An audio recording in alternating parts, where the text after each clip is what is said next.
कड़ी बारिश हो रही थी। घने जंगलों के बीचों बीच एक पुरानी हवेली थी जिसे लोग शापित हवेली के नाम से जानते थे। इसी हवेली के बाहर ठंडी हवा और तेज बारिश में भीगती हुई एक लड़की खड़ी थी, सिया। उसके चेहरे पर आंसू और डर के मिले जुले भाव थे। हाथों से अपने पेट को पकड़े हुए वह धीरे धीरे आगे बढ़ी और दरवाजे पर दस्तक दी। दरवाजा चरमराया और खुल गया। अंदर गुप्त अंधेरा था। हवेली में घुसते ही उसे अपने ही पैरों की आहट गूंजती महसूस हुई। वह अंदर आई और एक कुर्सी पर बैठ गई। अचानक एक बूढ़ी औरत मोमबत्ती लिए आई और उसे घूरते हुए बोली, तू यहाँ क्यों आई है? सिया कांपती हुई बोली, मुझे रहने के लिए जगह चाहिए, मैं बेघर हो गई हूँ। बूढ़ी औरत ने गहरी सांस ली और कहा, यहाँ रहना आसान नहीं है। जो भी इस हवेली में आता है वो दोबारा बाहर नहीं जा सकता। सिया कुछ महीने पहले तक एक खुशहाल जीवन जी रही थी। वह एक अमीर परिवार से थी, लेकिन जब उसने अपनी माँ को बताया कि वह गर्भवती है और उसका प्रेमी उसे छोड़ चुका है, तो उसकी माँ ने उसे घर से निकाल दिया। समाज के डर से उसकी माँ ने उसे अपनाने से इनकार कर दिया। रोती बिलखती सिया ने अपनी सहेली नेहा से मदद मांगी, लेकिन किसी ने उसकी हालत पर दया नहीं की। आखिरकार भटकते भटकते वह इस हवेली तक पहुंच गई थी। रात गहरी हो चुकी थी। सिया सोने की कोशिश कर रही थी, लेकिन हवेली में अजीब अजीब आवाजें आ रही थी। कभी किसी के चलने की आवाज, कभी फुसफुसाहट। अचानक एक कमरा हल्की रोशनी से जगमगा उठा। सिया ने डरते हुए दरवाजा खोला। अंदर एक पुरानी तस्वीर टंगी थी। वह तस्वीर देखकर सिया के रोंगटे खड़े हो गए। तस्वीर में वही बूढ़ी औरत थी, लेकिन उसके साथ एक और लड़की थी जो हूबहू सिया जैसी दिख रही थी। उसने खुद से सवाल किया, यह कैसे हो सकता है? तभी पीछे एक ठंडी सांस महसूस हुई। उसने पलटकर देखा। बूढ़ी औरत उसे घूर रही थी। बूढ़ी औरत बोली, अब जब तूने इसे देख ही लिया तो सुन भी ले। बूढ़ी औरत ने कांपते हुए कहा, यह हवेली सिर्फ उन औरतों को अपनाती है जिन्हें समाज ने ठुकरा दिया है, और तू उन सबसे अलग नहीं। सालों पहले इस बेटी को भी उसकी माँ ने घर से निकाल दिया था, क्योंकि वह बिना शादी के माँ बनने वाली थी। वह इस हवेली में आई, लेकिन समाज ने उसे मार डाला। मैं आज भी उसकी आत्मा की चीखें सुन सकती हूँ। सिया की आंखों में डर था। उसने घबराते हुए कहा, तो क्या आप भी मुझे मार दोगे? बूढ़ी औरत हंसी, नहीं बेटी, मैं तुम्हें बचाने आई हूँ। हवेली में जो आत्मा है वह उस बेटी की नहीं, बल्कि उन लोगों की है जिन्होंने उसे मारा था। तभी अचानक हवेली के दरवाजे पर जोर जोर से किसी ने दस्तक दी। सिया ने डरते हुए दरवाजा खोला। सामने उसकी माँ खड़ी थी। उसकी माँ की आंखों में आंसू थे। उसने कांपते हुए कहा, सिया मुझे माफ कर दो। मैंने अपनी इज्जत के डर से तुम्हें ठुकरा दिया, लेकिन जब लोगों ने ताने मारे तब एहसास हुआ कि गलती मेरी थी। सिया की आंखों में आंसू बहने लगे। हवेली की आत्माएं धीरे धीरे शांत होने लगी। ऐसा लगा जैसे उन्हें न्याय मिल गया हो। बूढ़ी औरत मुस्कुराई और बोली, जा बेटी, अब तेरा घर तेरा इंतजार कर रहा है। सिया अपनी माँ के गले लग गई और हवेली से बाहर निकल गई, लेकिन जाते ही हवेली का दरवाजा खुद ब खुद बंद हो गया, जैसे अब वह हमेशा के लिए शांत हो गई हो। सिया जैसे ही हवेली के बाहर निकली, उसे महसूस हुआ कि कोई उसकी पीठ के पीछे चल रहा है। उसने धीरे से मुड़कर देखा, लेकिन वहाँ कोई नहीं था। उसकी माँ का चेहरा भी डर से सफेद हो गया था। उसकी माँ ने घबराकर कहा, सिया यहाँ से जल्दी चलो। सिया ने जैसे ही हवेली से 2 कदम दूर बढ़ाए, अचानक हवेली के दरवाजे जोर से खुल गए और अंदर से काली परछाइयां बाहर निकलने लगी। हवा में फुसफुसाहट गूंजने लगी, तू जा नहीं सकती। सिया के शरीर में एक ठंडी लहर तोड़ गई। हवेली की आत्माएं अब जाग चुकी थी। बूढ़ी औरत भी अंदर से बाहर आ चुकी थी, लेकिन अब उसके चेहरे पर गहरी झुर्रियों के साथ एक अजीब सी कुटिल मुस्कान थी। बूढ़ी औरत की आवाज बदल चुकी थी, जैसे वह किसी के वश में हो, और बोली, तूने सोचा कि ये हवेली तुझे जाने देगी? सिया कांपते हुए बोली, लेकिन आपने तो कहा था कि ये आत्माएं सिर्फ उन्हीं को पकड़ती है जिन्होंने अन्याय किया हो। बूढ़ी औरत ठहाका मारकर हंसने लगी, हाँ, लेकिन एक बात बताना भूल गई। अगर कोई इस हवेली में एक बार आ जाता है तो यह उसे अपना हिस्सा बना लेती है। सिया की माँ घबराकर उसका हाथ खींचने लगी, यह जगह शापित है, यहाँ से जल्दी भागो। लेकिन जैसे ही सिया भागने लगी, उसके पैर जमीन में धंसने लगे। उसे लगा कि कोई उसे खींच रहा है। अचानक एक भयानक परछाई उसकी आंखों के सामने आई, वही लड़की जो तस्वीर में थी। परछाई की फुसफुसाहट गूंजी, तूने मेरी जगह ले ली है। सिया घबराकर चिल्लाई, मैंने कुछ नहीं किया, मुझे छोड़ दो। परछाई आगे आई और अब उसका चेहरा साफ दिखाई देने लगा। सिया की आंखें चौड़ी हो गई। वह हूबहू उसी की तरह दिख रही थी। सिया के दिमाग में अजीब सी बातें चलने लगी। क्या वह असली थी या फिर हवेली ने उसकी असली पहचान छिपा ली थी? बूढ़ी औरत धीरे धीरे आगे बढ़ी और फुसफुसाई, इस हवेली में जो भी आता है वह अपने पुराने जीवन को भूल जाता है। तू भी एक बार यहाँ आई थी और तूने भी मेरी बेटी की तरह इस हवेली को अपना लिया था। सिया को झटके से कुछ याद आया। उसे पहले भी इस हवेली में देखा गया था, पर तब वह कौन थी? बूढ़ी औरत हंसी, लेकिन यही सच है, तेरा असली शरीर अब इस हवेली का हिस्सा बन चुका है और तू सिर्फ एक परछाई बनकर यहाँ भटकती रहेगी।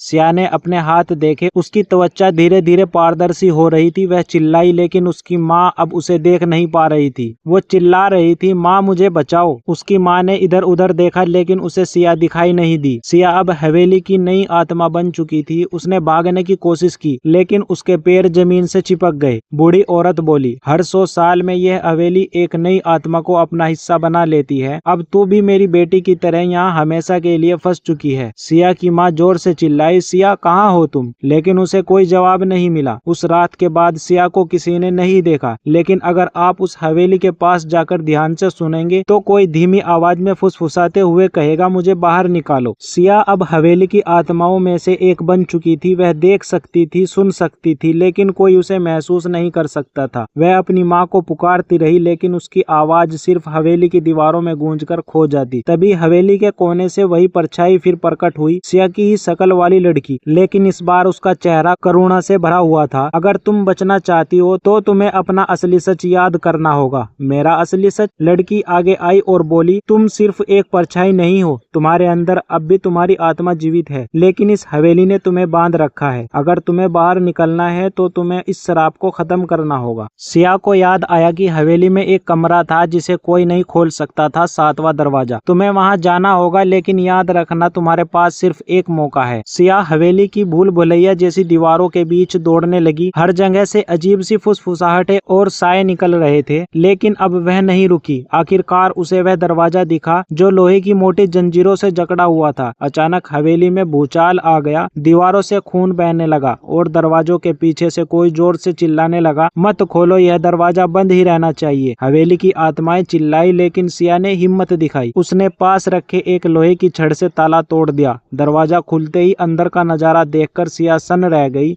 एक विशाल कमरा जिसमें चारों ओर काले धागों से लिपटी लाशें लटकी हुई थी। हवा में अजीब सी सड़ेंध थी। बीचों बीच एक पुराना तख्त रखा था जिस पर खून से लिखा था, जिसने अनदेखा किया वह खो जाएगा, जिसने यह स्वीकार किया वह मुक्त होगा। और फिर उसे दिखा एक आईना। आईने में वही बूढ़ी औरत खड़ी थी, लेकिन इस बार वह खुद को ही देख रही थी। सिया धीरे धीरे आगे बढ़ी और जब उसने खुद को देखा कि वह चौंक गई। आईने में उसकी परछाई नहीं थी। बूढ़ी औरत की आवाज गूंज उठी, तो यह सच है, तू सिया नहीं, तू वही आत्मा है जिसे इस हवेली ने 100 साल पहले बांध दिया था। सिया चिल्लाई, नहीं यह झूठ है, सच यही है बच्ची। बूढ़ी औरत बोली, 100 साल पहले जो एक लड़की इस हवेली में आई थी, गर्भवती थी, बेघर थी, लेकिन उसके साथ विश्वासघात हुआ। उसे हवेली में कैद कर दिया गया और उसकी आत्मा यहीं भटकती रही। वह लड़की तू ही थी। सिया के पैरों तले जमीन खिसक गई। इसलिए तूने वही रास्ता चुना, वही गलती दोहराई, और अब अगर तू इस शराब को तोड़ना चाहती है तो इसे अपना अंतिम बलिदान देना होगा। सिया अब समझ चुकी थी कि यह सिर्फ हवेली नहीं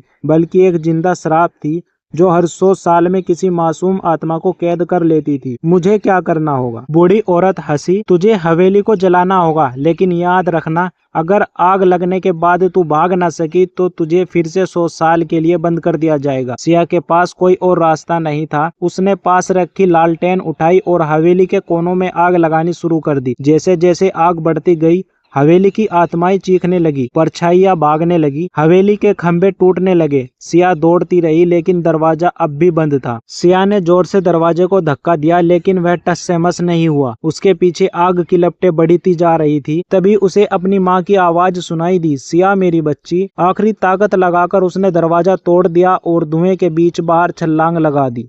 अगली सुबह जब गांव वालों ने देखा तो हवेली जलकर राख हो चुकी थी, पर सिया कहीं नहीं थी। कुछ साल बाद एक और गर्भवती लड़की उसी जगह से गुजरी। हवेली की जगह अब घास उग आई थी, लेकिन जैसे ही उसने वहां कदम रखा, हवा में एक जानी पहचानी फुसफुसाहट गूंजी, यह मत कर, यह मत कर। गांव के लोग जब जली हुई हवेली के खंडरों में पहुंचे तो वहां उन्हें कुछ अजीब दिखा। राख के बीच एक पुराना जला हुआ आईना पड़ा था और उसमें हल्की सी धुंधली परछाई अब भी झलक रही थी। सिया का कोई सुराग नहीं मिला। कुछ लोगों का मानना था कि वह आग से बच निकली और दूर कहीं चली गई, लेकिन कुछ का कहना था कि वह हमेशा के लिए हवेली के श्राप से बंध चुकी है। गांव वालों ने मिलकर उस जगह को हमेशा के लिए बंद कर दिया। कोई वहां नहीं आता जाता, ना ही किसी ने वहां कदम रखने की हिम्मत की। एक दिन एक नई हवेली वहीं पर बनाई गई। हवेली के मालिक की पत्नी गर्भवती थी। के अंधेरे में जब हवेली में सभी सो रहे थे, अचानक कमरे के शीशे पर एक धुंधली आकृति उभरी। यह जगह तुम्हारे लिए नहीं है,